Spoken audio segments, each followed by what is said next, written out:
सिर्फ 2 इंच की छोटी सी गलती आपके पूरे घर के लिए दर्द सर बन सकती है। ये कोई मजाक की बात नहीं है।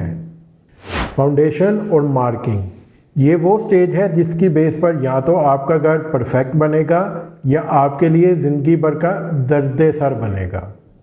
सब लोग समझते हैं कि घर की तामीर में सरिया, सीमेंट और ईंटें सबसे ज़्यादा ज़रूरी हैं, लेकिन तामीर की असल गेम शुरू ही रस्सी और चाक से होती है। इस स्टेज पर ज़्यादातर लोग एक ऐसी गलती करते हैं जिसका उन्हें खुद भी अंदाज़ा नहीं होता। जब तक उनको वो गलती का पता चलता है, घर की छत डल चुकी होती है। मैं पिछले कई सालों से लाहौर में कंस्ट्रक्शन का काम कर रहा हूँ। हमारे ज़्यादातर प्रोजेक्ट हाउसिंग सोसाइटीज़ में होते हैं, जैसे कि Fazaia, lake city, Alkabir town, DHA, Bahria town. आप यकीन माने कि हमें प्रोजेक्ट की एग्जीक्यूशन के दौरान ज़्यादातर गलती लेआउट स्टेज पर ही देखने को मिलती है। इस वीडियो के आखिर तक ज़रूर रुकिए, वरना हो सकता है आप भी अपने घर की तमीर के दौरान वही गलती दोहराएं। पिछले दिनों मेरे पास एक क्लाइंट की कॉल आई। उनका फ़ज़ाइया हाउसिंग सोसाइटी में 10 मरले का घर था। उनका प्लॉट दिखने में बिल्कुल स्क्वायर शेप में लग रहा था। उनके कॉन्ट्रैक्टर ने नक्शा उठाया, प्लॉट की मार्किंग की और उसके मुताबिक बुनियादों की खुदाई शुरू करवा दी। ये सब देखकर घर का मालिक खुश हो गया कि मेरी साइट पर काम शुरू हो गया है। उन्होंने खुशी में मिठाई भी बांट दी। लेकिन जब बुनियादों की दीवारों का काम शुरू हुआ तो एक साइड पर 1.5 फुट का फ़र्क निकल आया। मालिक ये सब देखकर परेशान हो गया। उसने अपने कॉन्ट्रैक्टर से पूछा, भाई ये क्या हो गया? यहाँ पर असली मसला प्लॉट की मार्किंग का नहीं था, बल्कि प्लॉट की दोनों साइड्स मिसमैच थी और उसकी बाउंड्री वाल भी टेढ़ी थी। ये सब देखकर मालिक ने अपने कॉन्ट्रैक्टर से कहा कि भाई अगर काम शुरू करने से पहले तुम ये चीज़ चेक कर लेते तो मेरा इतना ज़्यादा नुकसान ना होता। इस कहानी का सबसे अहम सबक मैं आपको थोड़ी देर में बताऊंगा। चलें जी, अब इस चीज़ को थोड़ी डिटेल में समझते हैं। सबसे पहला काम प्लॉट के फिज़िकल साइज़ को वेरीफाई करना होता है। रजिस्ट्री में प्लॉट का साइज़ 25 बाई 45 लिखा होता है, लेकिन फिज़िकल वेरिफिकेशन के दौरान असल में साइट पर फ़र्क आ जाता है। प्लॉट की पैमाइश सिर्फ लंबाई और चौड़ाई से नहीं होती, बल्कि उसके डायगोनल से होती है। इसका सादा सा फार्मूला है, अगर आपके दोनों डायगोनल्स बराबर हैं तो आपका प्लॉट स्क्वायर है। कुछ लोग प्लॉट की पैमाइश करते वक्त बाउंड्री वाल को रेफरेंस पॉइंट के तौर पर इस्तेमाल करते हैं, जो कि बिल्कुल गलत तरीका है। इससे प्लॉट की पैमाइश कभी भी सही नहीं होती। अगर तो आपका प्लॉट खाली है तो पूरे प्लॉट के डायगोनल्स चेक कर लो। अगर दोनों डायगोनल्स बराबर हैं तो आपका प्लॉट परफेक्ट है। जी, यहाँ पर सच सच कमेंट में आप बताएं कि आपने जब अपना घर की तमीर का काम शुरू करवाया तो आपने उससे पहले अपने प्लॉट की डायगोनल्स की पैमाइश की थी। 3 फुट, 4 फुट, 5 फुट, ये एक सादा सी ज्योमेट्री है। अगर इस पैमाइश का एंगल 90 डिग्री नहीं होगा तो आपके घर के कॉर्नर्स कभी भी सीधे नहीं होंगे। इस सारी बात का सादा सा मतलब ये है कि आपका बनने वाला घर टेढ़ा होगा।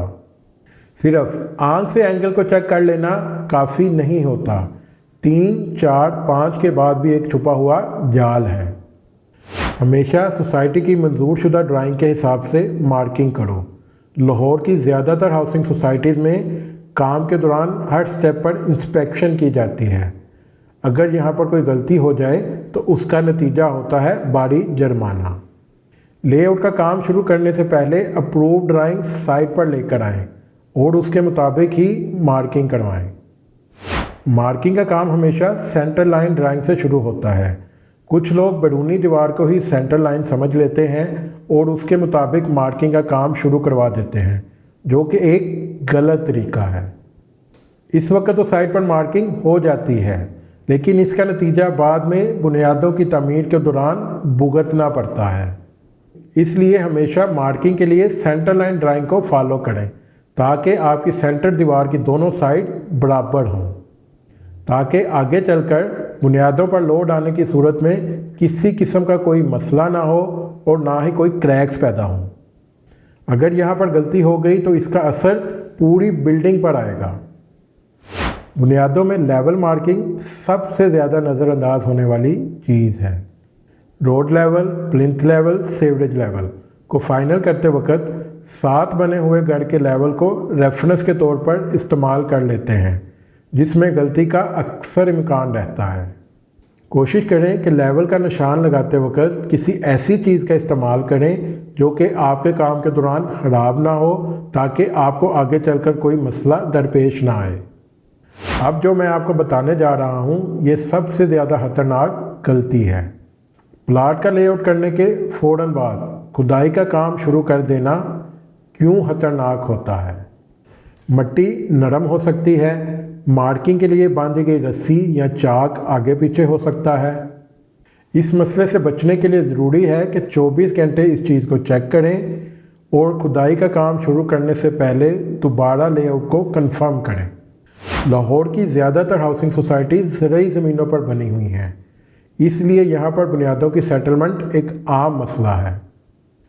बुनियादों की मार्किंग के बाद खुदाई का काम शुरू करने से पहले प्लॉट के डायगनल्स को लाजमी तौर पर चेक करें। कोशिश करें कि रात के वक्त कभी भी मार्किंग का काम ना करें, क्योंकि कम रोशनी की वजह से गलती का चांस हो सकता है। अगर आप खुद मार्किंग को चेक करने का तजर्बा रखते हैं तो खुदाई का काम शुरू करने से पहले इसको खूब तसल्ली के साथ चेक करें। दूसरी सूरत में अपने आर्किटेक्ट या इंजीनियर की मदद लें, उनसे लेआउट की मुकम्मल तौर पर वेरिफिकेशन करवाएं। उनकी तसल्ली के बाद ही साइट पर खुदाई के काम की इजाज़त दें। अब वापस चलते हैं फ़ज़ाइया हाउसिंग सोसाइटी वाले प्लाट की स्टोरी पर। इस प्लॉट का असल मसला डायगनल नहीं था, बल्कि उसकी मिट्टी की सेटलमेंट और कंपैक्शन थी। बुनियादों की मार्किंग भी बिल्कुल ड्राइंग के मुताबिक की गई थी, लेकिन उसकी मिट्टी एक साइड से नरम थी, जिसकी वजह से बुनियादों में सेटलमेंट आई और उसकी वजह से ये मसला आया। इस प्लॉट की मार्किंग भी बिल्कुल ठीक थी, इसके डायगनल्स भी ठीक थे। इसका असल मसला डायगनल नहीं था, बल्कि इसकी मिट्टी की सेटलमेंट और कंपैक्शन थी, क्योंकि इस प्लॉट में मिट्टी एक साइड पर नरम थी, जिसमें सेटलमेंट हुई और बुनियादों में मसला आया। इस मसले से हमें यह पता चला कि हमें लेआउट, मिट्टी और लेवल तीनों चीज़ों को लाजमी तौर पर चेक करना चाहिए। घर बनाना सिर्फ ईंटों का लगाना नहीं होता। घर सिर्फ इन्वेस्टमेंट नहीं होता, ये आपकी ज़िंदगी भर की मेहनत का नतीजा होता है। अगर आप लाहौर में घर बनवाना चाहते हैं तो मालूमात के लिए हमारे दिए गए नंबर पर राब्ता करें। अगली वीडियो में मैं आपको बताऊंगा खुदाई में वो मसला जो लेआउट के बाद शुरू होता है। आप तब तक अपने प्लॉट की मार्किंग के लिए बांधी गई रस्सी और उसके डायगनल्स को दोबारा कंफर्म कर लें। आपसे बहुत जल्द दोबारा मुलाकात होगी अगली वीडियो में। तब तक अपना ख्याल रखिएगा। अल्लाह हाफिज़।